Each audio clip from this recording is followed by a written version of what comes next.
In the age of the internet, an entire goldmine of knowledge is never more than a few clicks away. The problem is that it sometimes seems like there's just too much out there. How do you decide what's worth knowing and what'll only clog up your brain with useless nonsense? That's where I come in. From the weird and wonderful to the downright amazing, coming up are 20 facts you didn't know 5 minutes ago. A cucumber cure.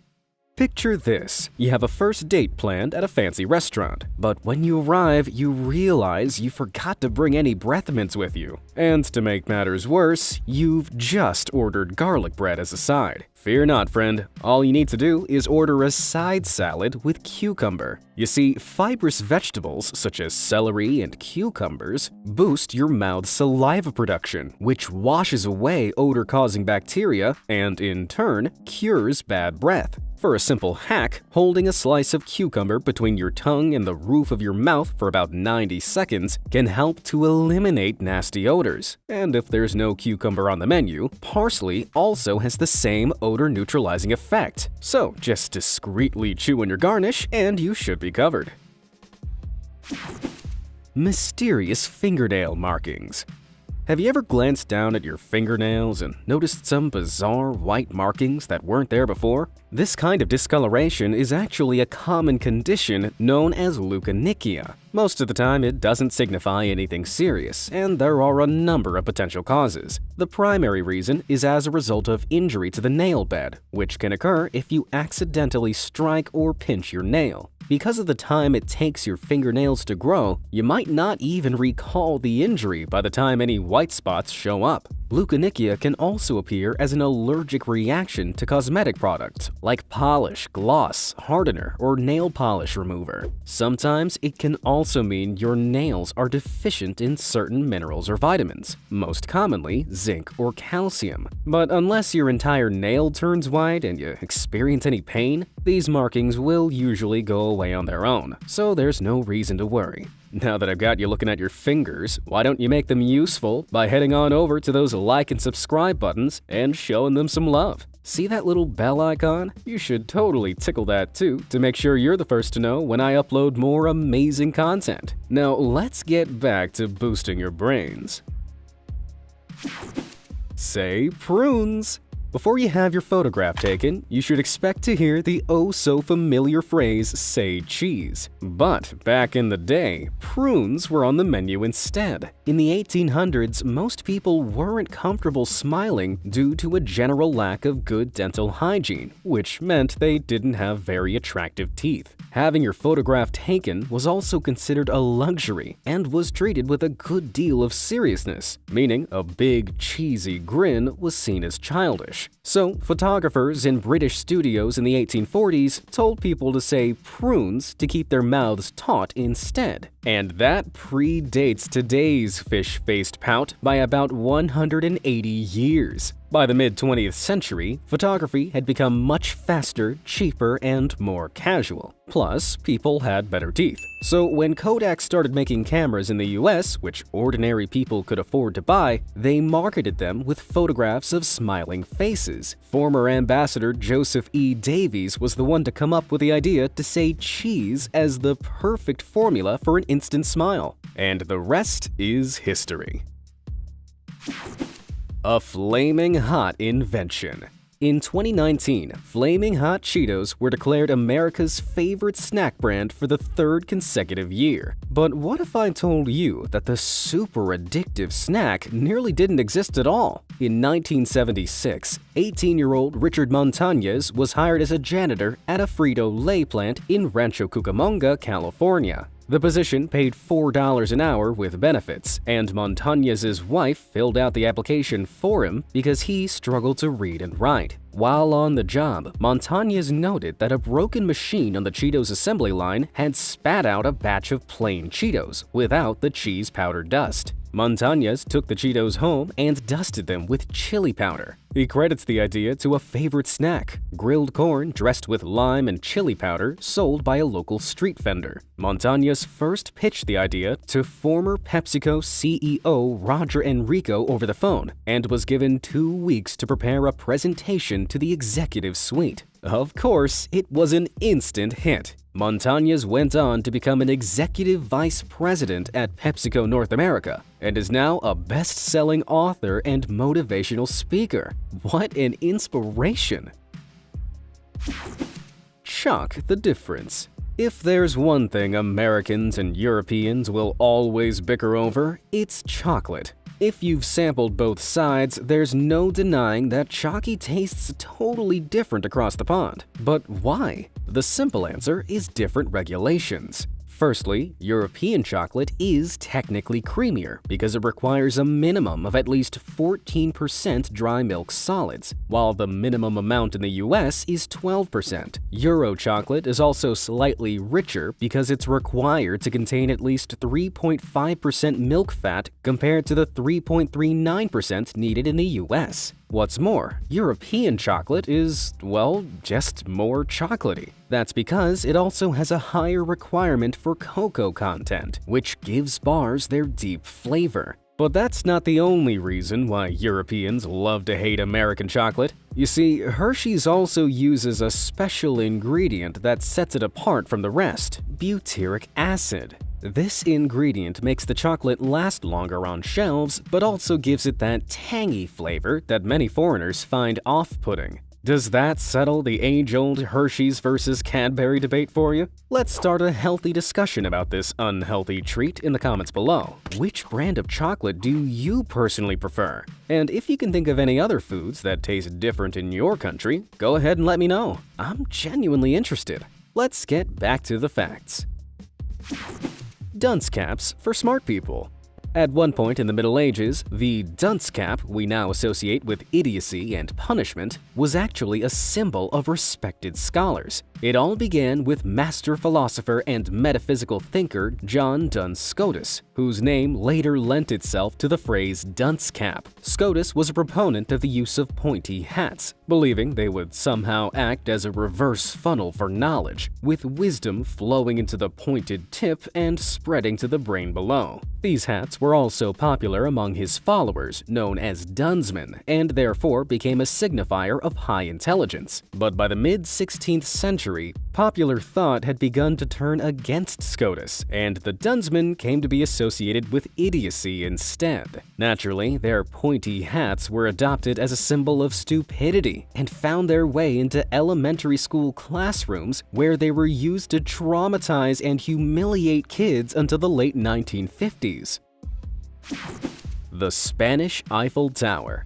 The Eiffel Tower is one of the first things that come to mind when someone asks you to think of France. But this world-famous landmark almost ended up in Spain. Designer Gustave Eiffel first pitched the plans for the monument to Barcelona, but the city rejected his ideas, thinking it would look like an eyesore. He was forced to re-pitch the project elsewhere, and the tower found its home in Paris, where it served as the main archway for the 1889 International Exposition. Surprisingly, the Parisians didn't like it much either. One critic even referred to the enormous iron structure as a metal asparagus. The tower wasn't supposed to stay up for long, and was even offered up for sale as scrap.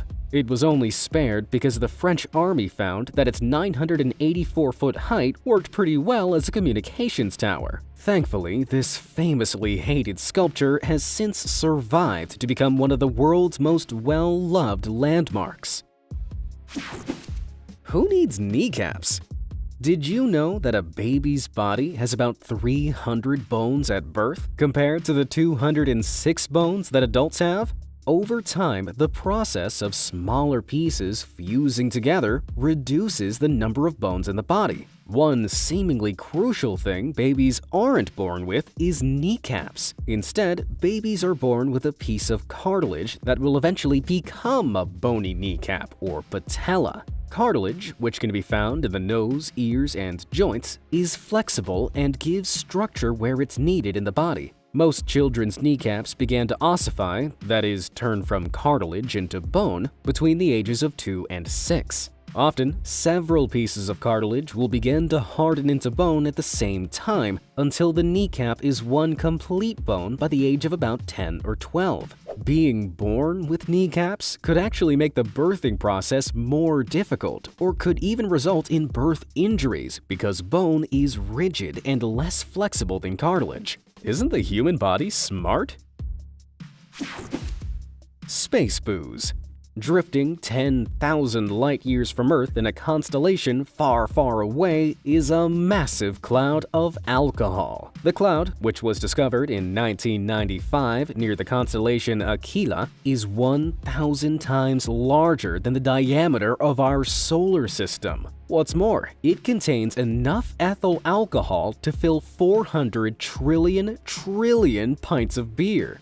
Anyone got a rocket I can borrow? Sadly, the cloud is 58 quadrillion miles away, so an interstellar pub crawl is probably off the cards. What's more, it contains a cocktail of 32 compounds, and some, like carbon monoxide, hydrogen cyanide, and ammonia, aren't so desirable. Another alcohol cloud, called Sagittarius B2, also holds 10 billion liters of mostly methanol alcohol, which is used in antifreeze and windshield wiper fluid. But how did this cosmic hooch get up there? Well, if the conditions are just right, simple alcohol compounds can form completely naturally in space, often on the surface of bits of floating space dust. As this dust moves within the high-energy vicinity of celestial bodies, like stars, the alcohol is forced to separate from the dust, forming massive alcohol clouds, which then float off, presumably to get some aliens very drunk. I wonder if space booze goes well with moon cheese. Use your head.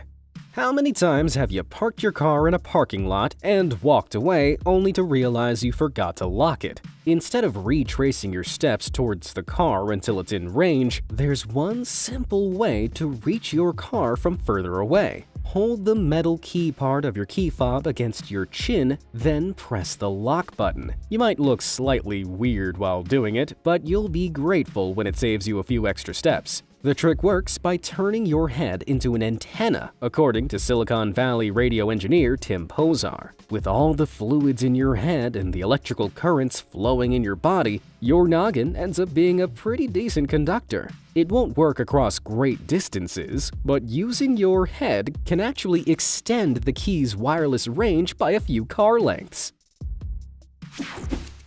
Battery hack. Most modern smartphones are supposed to have a great battery life, but it seems to me like they're always dying when you need them the most. Thankfully, there's one super simple way you can make the most out of your remaining juice. If, like most people, you carry your smartphone around in your pocket, then part of the problem might be that your pocket is too warm. You see, cell phone batteries do actually last a bit longer if they're kept cool. The average 98.6 degrees Fahrenheit body heat of a human being when transmitted through a cloth pocket to a cell phone inside is enough to speed up chemical processes inside the phone's battery. As a result, it runs down at a faster rate. The simplest way to keep your phone cooler is to carry it inside your bag or on a belt clip instead. And if you ever find yourself away from home without a charger, you can switch off your phone and pop it in the refrigerator to slow the battery losing charge. I don't recommend using the freezer though. Surprising salmon. Salmon is one of the most popular seafoods in the world, but if you've ever prepared the fish yourself, then you'll have probably run into the issue of that white funky stuff that seems to appear when you cook it. Most people assume it's just fat, but the white gunk you see oozing from your dinner is actually a simple protein called albumin. Whether boiled, baked, fried, or barbecued, the substance will still appear. Albumin lives in fish in liquid form and appears when the muscle fibers are heated and they contract, pushing out the white-colored protein. Although it's totally safe to eat, some people find it unsightly. To try and remove albumin, you can either blot the cooked fish with a paper towel or brine it before cooking. To brine your fish, just give it a quick soak in a blend of sea salt and water, which should help to relax and dissolve the muscle fibers and minimize the appearance of albumin. Giggling rodents. Rats aren't the most conventionally cute animals, but their reputation as disgusting vermin seems a little harsh, especially when you learn that they're ticklish. A study conducted in 2016 was able to pinpoint the tickle center of the mammalian brain, showing for the first time that stimulating neurons in that particular region can elicit a series of ultrasonic squeaks that are too high to be heard by human ears. Shinpei Ishiyama, a neuroscientist at the Humboldt University of Berlin, noted that the rats not only return over and over again to the place where they were tickled, but that tickling their bellies also triggers the neurotransmitter dopamine in the key reward-related brain circuits in the rodents. If that wasn't enough to prove that they love being tickled, rats also show a classic display of positive emotion found in many species, such as dogs, foxes, and even human children, called joy jumps. True to their name, this involves leaping into the air with both legs together. Talk about a cuteness overload! Disappearing socks. During a clothes wash, socks seem to creep into the yawning abysses of the laundry drum, never to be seen again. But where do they really go? There are actually a couple of explanations for their mysterious disappearance. If you have a top-loader machine, a sock could sneak into the crevice between the inner and outer drums, then get snagged in the water drain or pump as a result of overloading the appliance. It's also possible for a sock to get stuck underneath the spinning agitator. For front-loading washers, though, a rogue sock might get lodged just underneath the rubber water seal, known as the gasket. And if you pull this part back, you could find a goldmine of lost socks. Even if socks do make it to the dry cycle, they can be easily victimized by static electricity and get stuck to the inside of pant legs or other materials during the folding process. In short, no, there isn't a sock-eating monster in your washing machine. Waterfall wonders. Niagara Falls is pretty big, but it's far from the biggest waterfall known to man. Some claim Angel Falls in Venezuela is the world's tallest, with a staggering height of 3,212 feet and a plunge of 2,648 feet. But that doesn't even come close to the truth. The Denmark Strait is more than 3 times the height of Angel Falls, and it can be found in the ocean. That's right. This mammoth waterfall, located near the southern tip of Greenland, begins 2,000 feet under the ocean surface and plunges to a depth of 10,000 feet, a nearly 2-mile drop. What's more, the Denmark Strait carries an estimated 123 million cubic feet of water per second. That's equivalent to almost 2,000 Niagara Falls at peak flow. But how can a waterfall happen underwater? Simply put, cold water is denser than warm water. In the Denmark Strait, southward flowing frigid water from the Nordic seas meets warmer water from the Irminger Sea. The cold, dense water quickly sinks below the warmer water and flows over the huge drop into the ocean floor, creating a downward flow that goes completely undetected without the aid of scientific instruments. An iPhone secret.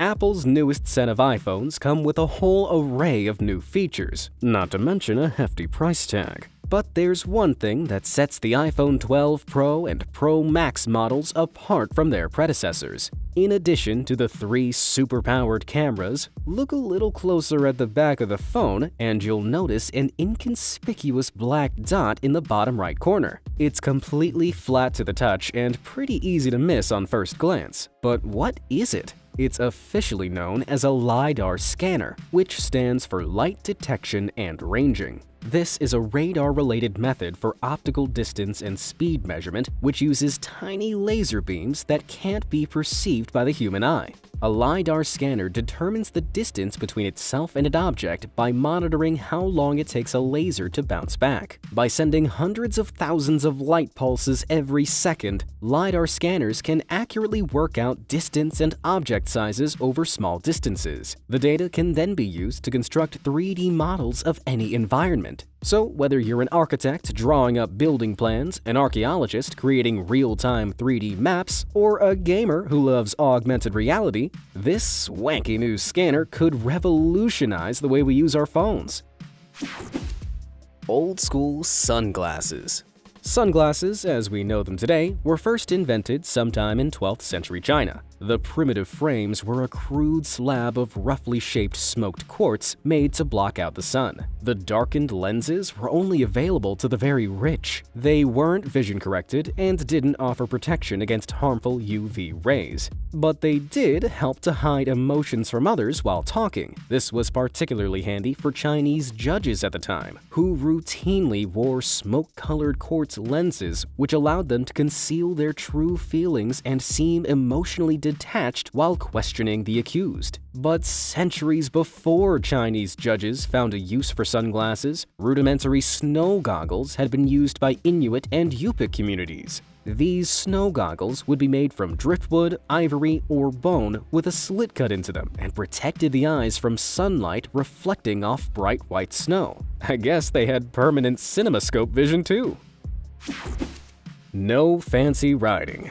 There are plenty of bizarre laws across the United States of America, but one particular law in the city of Galesburg, Illinois is a real sucker for cyclists. No fancy riding. For a definition of fancy riding, look no further than the Galesburg Code of Ordinances, which states that no rider of a bicycle shall remove both hands from the handlebars or feet from the pedals or practice any acrobatic or fancy riding on any street. Well, that rules out Galesburg for my cycling circus tour. According to a Galesburg police officer, the bizarre law probably came about during a time of great concern about bicyclist safety, when there were more crashes than usual. Thankfully, the law is seldom enforced with any punishment, so kids are free to take their hands off the handlebars without the fear of being thrown in jail.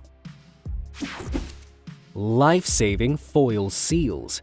Ever wondered why pill bottles have protective foil seals beneath the lid? You might assume it's there to keep the pills airtight, but the real reason is far more morbid.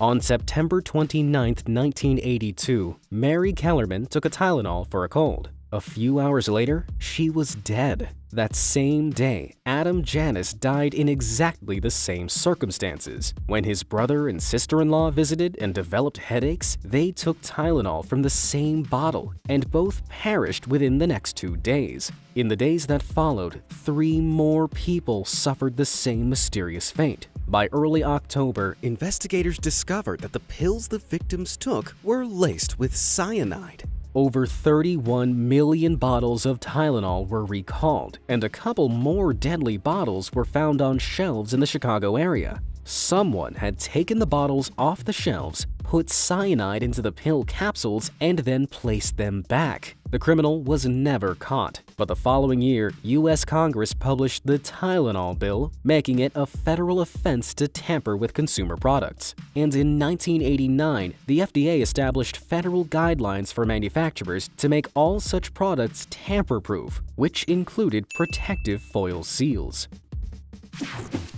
Ancient apples. They say an apple a day keeps the doctor away. But what if that apple had been sitting around for a year? Sounds totally gross, but here's the catch. Most people have eaten a year-old apple at some point. Apples ripen during a very short period in the US between August and September, so keeping them in stores for the rest of the year means they must be treated with chemicals and kept in cold storage. In a warehouse setting, apples usually sit for at least 9 to 12 months, with one investigation even finding that the average supermarket apple is 14 months old. But that's not all. Scrape a supermarket apple with a knife and you'll notice something strange. The white substance substance you see here is actually shellac or carnauba wax, which is used to keep the apple fresh. Apples actually produce their own natural coating of wax, but some of that is washed away when growers wash the fruit to remove field dirt or any leaf litter. Applying an artificial coating of wax not only makes the apple look shiny and new, but helps to seal in the moisture, extending its life. But the coating can also act as an oxygen barrier, meaning the apple may look deceptively fresh, but is actually soggy and tasteless inside. What's more, consuming the wax in large doses could be harmful to the colon and small intestine, so perhaps it's best to stick to just one apple a day from now on. Which of these facts impressed or amazed you the most? Let me know down in the comments below. And if you want to titillate your trivia senses some more, why not lose yourself in the Be Amazed Fact Show next? As always, thanks for watching, guys.